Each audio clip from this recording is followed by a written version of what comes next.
In the last 36 hours, violence erupted along the Syrian-Lebanese border where militants of Hezbollah on the Lebanese side and forces that belongs to the new Syrian wall, particularly the HTS, Hayat Tahrir al-Sham,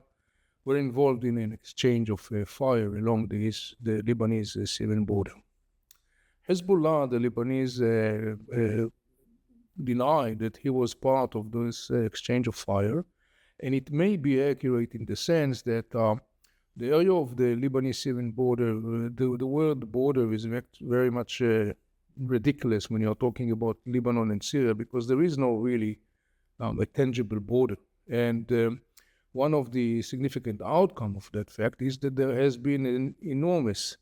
smuggling industry along that line, particularly industry involving smuggling of weapons and narcotics from Lebanon to Syria. The smuggling of narcotics has been one of Hezbollah's major income source. When Assad regime fell down, one of the first things that happened in Syria was that the new rule in Syria, rushing to Saudi Arabia to ask for their support, one of the most significant things that the Saudis demanded from the new rule in Syria was to stop the flow of narcotics from Lebanon through Syria, because those narcotics made their way to Jordan and to the Arab Gulf monarchies. And indeed, the new rule in Syria, following that demand, deployed more forces along the Syrian-Lebanese border, and therefore we could associate that reality on the ground to the fact that the smugglers on the Lebanese side,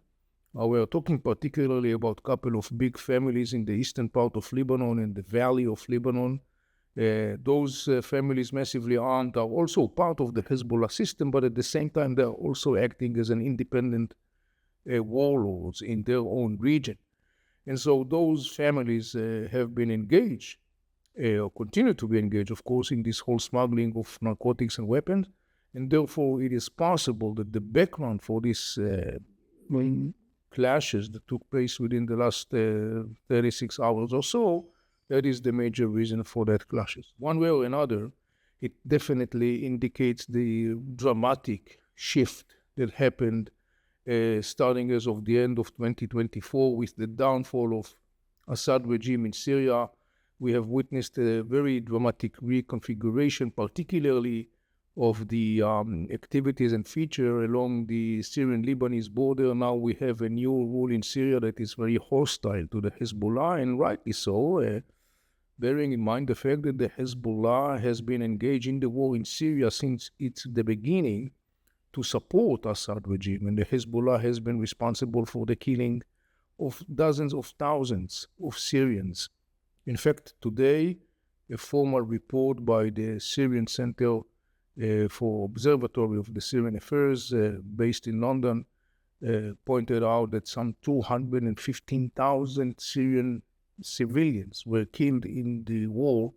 in addition to a large number of people that have been,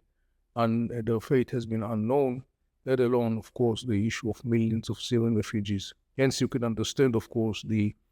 animosity of the Syrian people and the new regime, the HTS, to Hezbollah. So we are looking at a very tangible, fragile situation along the Lebanese-Syrian border. We could expect the continuation of those exchange of punches, so to speaking. One big question, of course, has to do with the issue of the Lebanese army.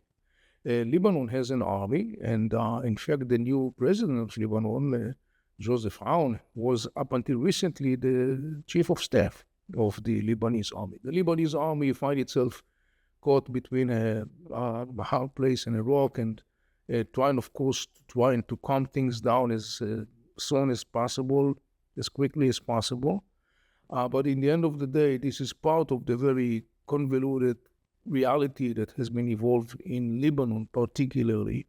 during the last couple of decades, when what happened in Lebanon was that actually Hezbollah, which is part and parcel of the Lebanese system, with its own independent military might provided to him by the Mullah regime in Tehran, the Hezbollah basically became the shaper and maker of decision in Lebanon, ignoring the needs and interests of the other parts of the Lebanese society. In other words, what we have witnessed in Lebanon is the very troubling reality of a state within a state, a reality that results in only damage and catastrophe. Thank you for watching.